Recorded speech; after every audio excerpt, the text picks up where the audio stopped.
This is me in a Hasidic Jew mosh pit in one of the most important synagogues in the world. The thing is, I'm not actually religious. For the next 48 hours, I decided to join what many people believe is one of the most insular and misunderstood communities in the world, the Hasidic Jews. Now, I'm technically Jewish myself, but I don't consider myself religious at all. So I wanted to see what it's really like to step inside a world that millions of New Yorkers walk past every day without even understanding. Can an atheist be convinced? Will the next 2 days change how I see religion altogether? So with barely any preparation, I hopped on a 3-hour bus ride to Crown Heights in Brooklyn to stay with a Hasidic rabbi I've only met once before. My plan was to stay with him and his family for the full 48 hours, but let's just say that didn't quite work out.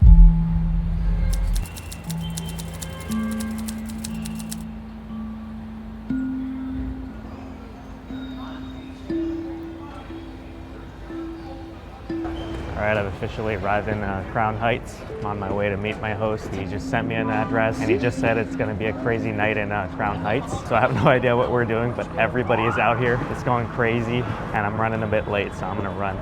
Stepping out of the New York City subway station and into this neighborhood feels quite incredible, even for me as a Jew. My understanding of this sect of Judaism is quite limited. I didn't have any Hasidic friends or any Hasidic people in my neighborhood growing up, so my world and their world didn't quite cross paths. And if that's not enough to make me feel like an outsider, there was a massive festival going on that I had no idea was happening. Now we're about to learn just how hard these people actually party, but first, I'm gonna meet my host. Alright, this is it.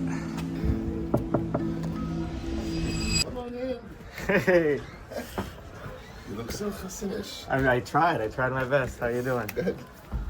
Don't I need a kippah under it in case? No. Yeah. Okay, I'm all set. Oh, yeah, fine. All right, guys, I'm all set. I'm here with my host for the next couple of days, I guess. Yeah. Rabbi Yoni. Tell us what's happening today. It's very festive. Very festive. It's so festive that I actually lost my voice a little from all the singing and dancing.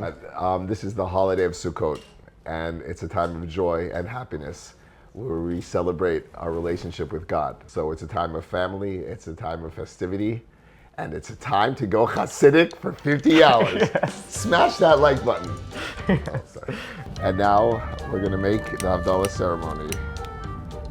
If I can get this lit. So now the challenge was truly underway, and we started off with a ceremony called Havdalah, which the rabbi explains means to separate. It marks the separation between a holy day and a normal day. We were currently transitioning from Shabbat, which is Saturday in Hebrew, a holy day for Jews, into the weekday. And for me, honestly, from my non-religious life into probably the most religious life there is. We're actually currently standing in an alleyway that's been repurposed into a sukkah. A sukkah is basically a temporary hut that Jewish people build during Sukkot. It has to have natural materials on top so you can see the sky through it. You're supposed to eat, and even some people will sleep in it for the whole week. All right, guys, let's hit the road. Alrighty. It's time to dance. It's time to celebrate. We just go whichever way the wind blows us. Open for an adventure. The night really hasn't even begun yet. Tonight, right now, they're just a celebration for families with young children to come dance. Then the night at midnight, then the dancing intensifies. And then at 3 o'clock, the dancing in the street goes to a whole new level till 6 in the morning. Whoa. The streets were absolutely packed with people. There was live music, there was dancing, there was food vendors. I was honestly quite shocked, but definitely loving it. I did not expect this. Did we start our mosh pit out here?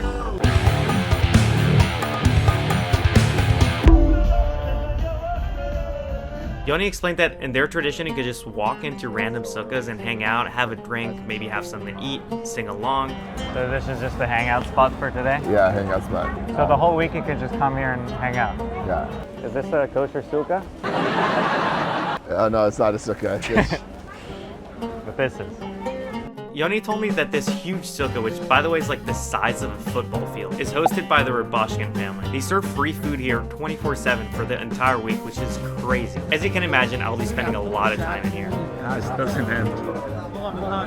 I literally did not see the end. Okay, I see the end, but that's very far. We actually ended up buying falafel instead of eating the free food, but we went back to eat under the sukkah since that's what you're supposed to do on Sukkot. Before eating, you're supposed to wash your hands and then say a blessing for the hand washing, eating, and sitting under the sukkah. So obviously, you didn't grow up religious, right? And have you ever thought about becoming religious? Until I was 13, I had to go to shul. My mom told me when I get bar mitzvah, I get to decide. When I got bar mitzvah, I didn't really continue. But I always, the holidays and stuff like that.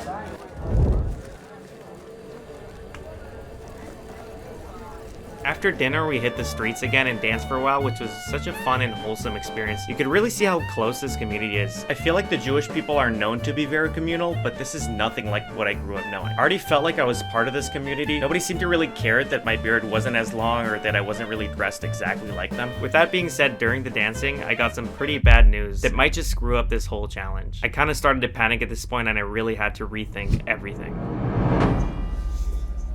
Alright, I have some pretty bad news. It was a slight miscommunication, and when I say slight, I mean like very, very big miscommunication. Probably my fault. Long story short, I thought I had a place to stay today, and I was wrong.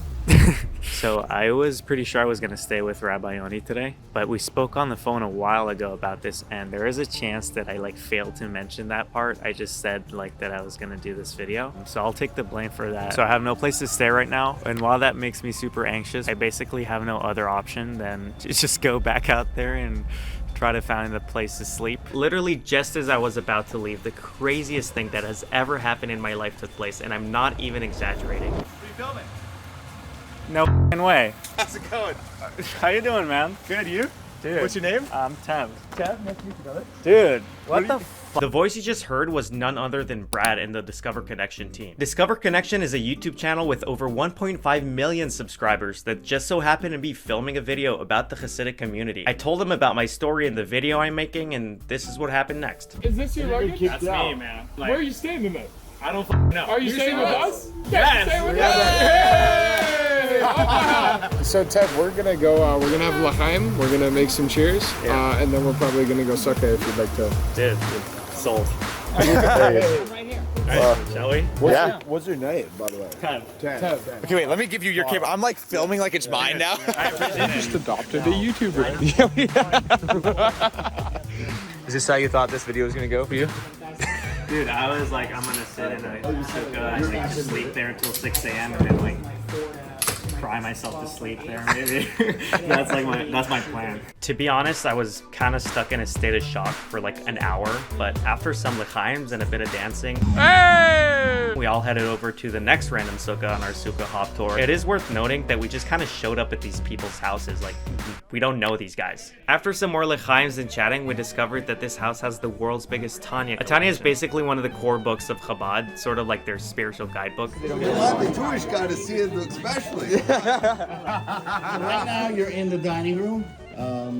All this right here. Oh wow! Is the Tanya. So this is the Bible of Hasidus. Hasidus is the taste of what will happen when Messiah comes. So the Rebbe said to print these Tanyas in every single place in the world, instead of taking it from one place and bringing it to another place. By printing it in the place, you're purifying the place itself. So this one in Dijon, France. There's over 8,000 places that have the Tanya printed.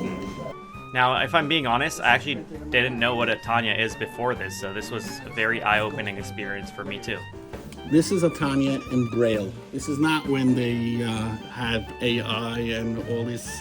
This was printed in 1992. So how many of the, you said 8,000 there's printed now? It's over 8,000. We believe there's about 6,000 that we have from the 8. Wow. How do you feel coming from your perspective?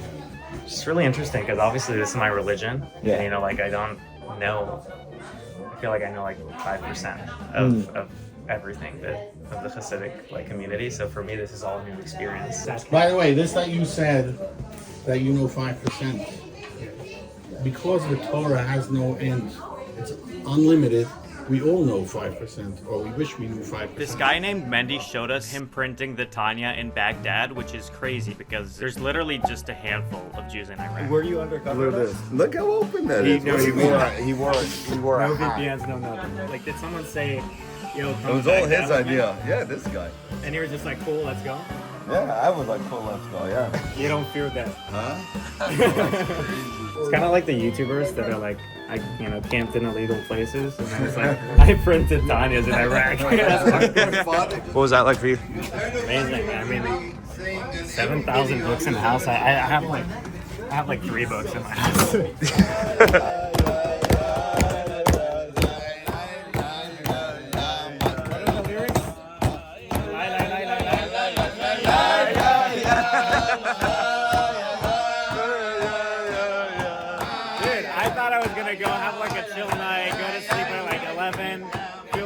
about waking up at like after 8. So like we're not going to sleep anytime soon. We're just gonna sing "Lai Lai Lai," my new favorite song, "Lai Lai Lai." After some more lying, it was time to really get this party started. So we hit the streets again, and this time it was going crazy.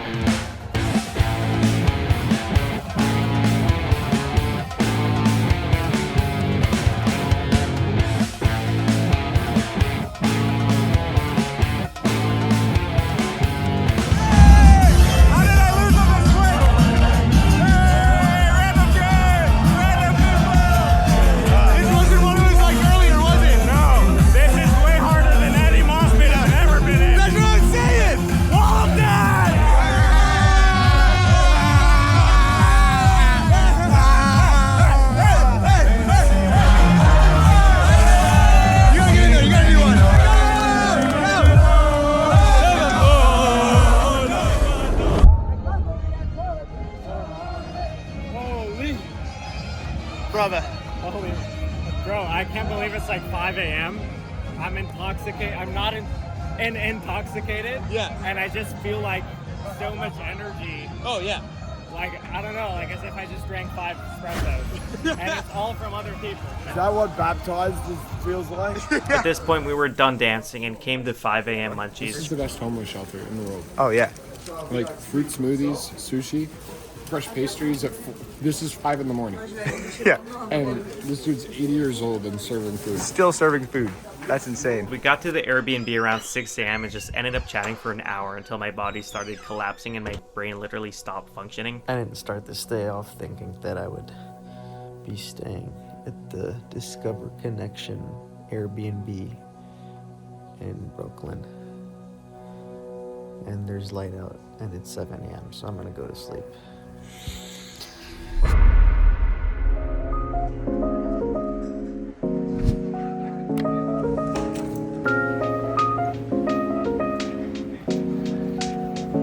I woke up around 12 and the boys were still asleep, so in a true Hasidic spirit, I decided to cook some brekkie for them. If you watch their content, you know their thing is cooking for strangers, so I kind of hit them with the reverse Uno. I made shakshuka, which is kind of like a Middle Eastern European type dish. I also got some bread and coffee and some apple juice and just waited for them to wake up, which took like 2.5 hours, God bless them.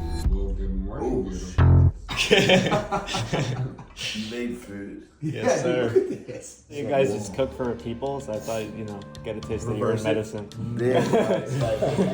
After breakfast and maybe 2 more hours of waiting for the rain to chill, we finally made our way out. It was about 5 p.m. at this point and it was still raining, so we headed to a really special place for the Chabad community called 770. It's basically their headquarters, kind of like the Vatican of Chabad. What's going on for you? Dude, I think I'm just gonna go and join a table there and try to make some friends and maybe learn some Torah.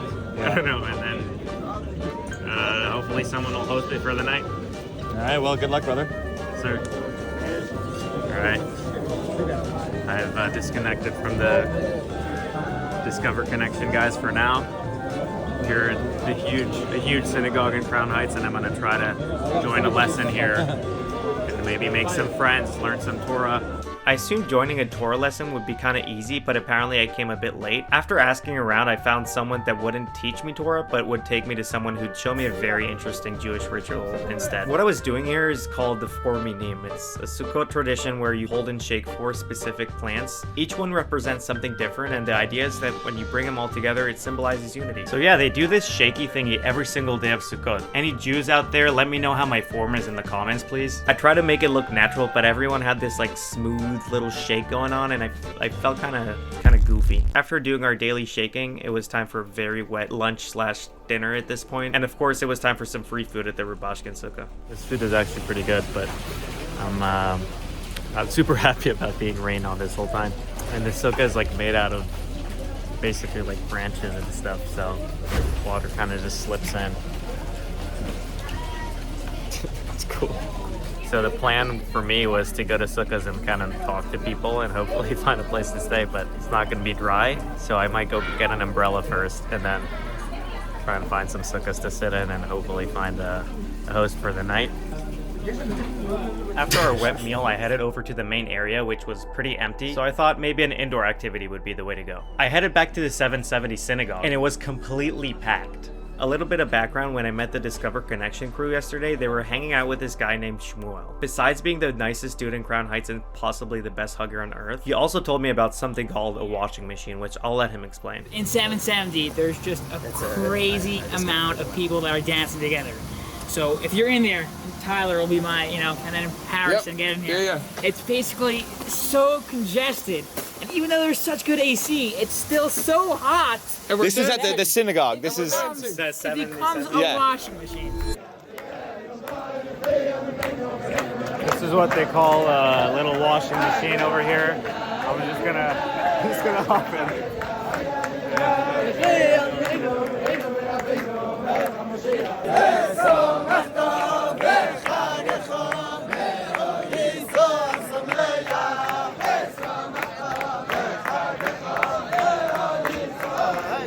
I feel like I need a hat. I actually did go to check out some hats, but they were all over $100, so maybe you should subscribe so I can afford one, because they kind of look good. And also, for some reason, the hat store sold some other items. So after some moshing and hat browsing, I was hungry again. It was kind of easy to overeat when the food is free. And now I had an umbrella, so it was kind of dry, sort of. Now, I didn't know this at the time, but apparently you're not supposed to have an umbrella under the sukkah. Yeah, nobody said anything, but they take that stuff pretty seriously. The streets were already starting to fill up despite the non-stop rain, but it was almost 11 p.m. and honestly I felt kind of awkward asking random people for a place to stay. I decided to regroup with the Discover Connection crew as they were hopping around saying goodbye to all the people they met. It was pretty incredible to see how fast they had connected with all these different people and strangers. After saying goodbye to Shmuel, we made our way to the Rosenbergs, which is another family they had met.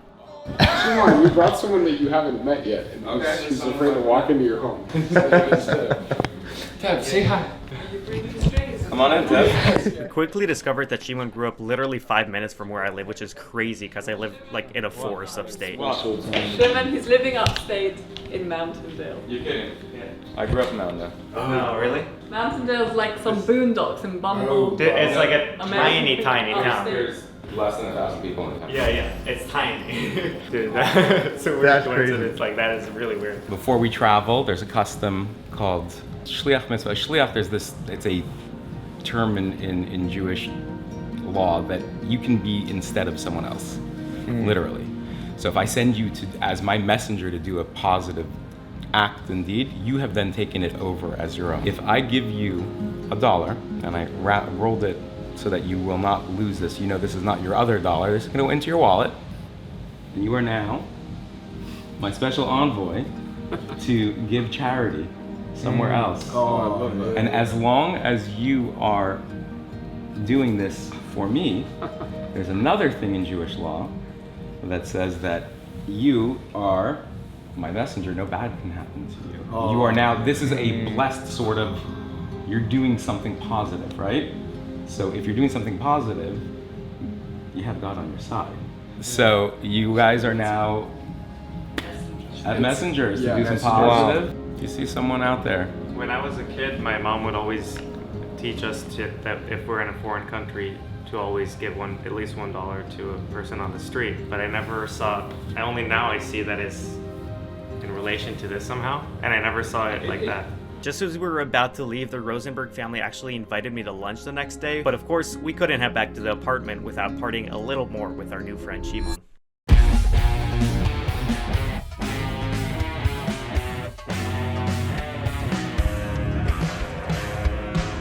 So it's the last day of the challenge and the Discover boys were off. The weather was still gonna be pretty crappy today, so I planned some indoor activities this time, starting with my morning routine. First thing I did is put on this slightly damp and kind of stinky suit. Then I headed to the mikveh, which is basically how Jews purify themselves by dipping in a pool of rainwater. Obviously I couldn't film in here because everybody's naked, so it's basically like a holy gym locker room. So here's an AI video of me dipping in a mikveh with a bunch of random dudes. Hey, let's go! Higher, higher, higher! Yes! Mazel tov!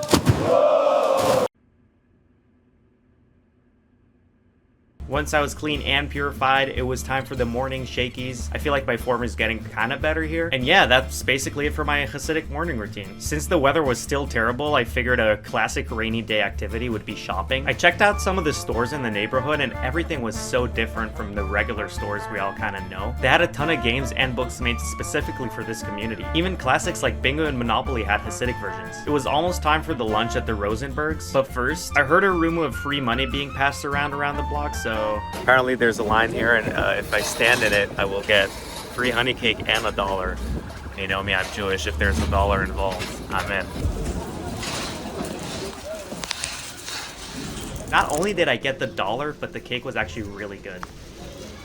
Very good. So the reason why they give you $1 with the cake is so you can give it away to charity. All I can think about is if I needed the money, I would just stand outside there. I would make bank. Anyway, we're arriving at our lunch with our nice family here. Yeah, excited to finally have a real meal, but it is gonna be wet. So lunch with the Rosenbergs was really fun. Shimon and his family were super welcoming. They even gifted me this nice wristband that I still wear. After lunch, Shimon's son and his friend drove me to the next and final stop, which might be the most meaningful of them all. And right now we outside Mendel and Mendel here. Mendel and Mendel. Right now we're going to the Chabad headquarters, 770 Eastern Parkway, and from there we're gonna go hit the Ohel. The Ohel is where the Chabad rabbi is buried. That's his grave, but we go there, we pray there, we pray here, we pray everywhere, and we're getting lit. We're getting lit. It's good vibes, even though it's raining, but the boys are ready. All right. Boys are pumped. Mendel and Mendel. Yes, sir. Yes, sir. As Mendel said, we're gonna hop on a shuttle to Queens, where we're gonna go to the Ohel, which is supposed to be a very special place. So yeah, I'm gonna just hop on this bus right here. I honestly didn't know what to expect going here. I just heard that this is one of the most important places for the Chabad community since the original Rebbe is buried here. By the way, I have to point out how many of these places just randomly give you free food and hot drinks. It's kind of crazy. Shimon did tell me that I'd get the chance to write a note to leave on the Rebbe's grave. You're supposed to write your most specific wishes, so I did just that. Now, I can't tell you what I wrote, but it may or may not include you subscribing. These past 2 days were honestly really powerful and interesting. I learned so much about this community and met people who showed me a level of kindness and openness that I just didn't expect at all. And while I originally planned to be hosted in a Hasidic household, it seemed like the universe had other plans. Frankly, I started this journey as a pretty firm atheist, but after the incredibly strange things that happened, I don't know. Like, I'm not saying I met God or found religion, but I'm saying that I'm starting to believe that maybe there is something out there. I just don't really know what that is.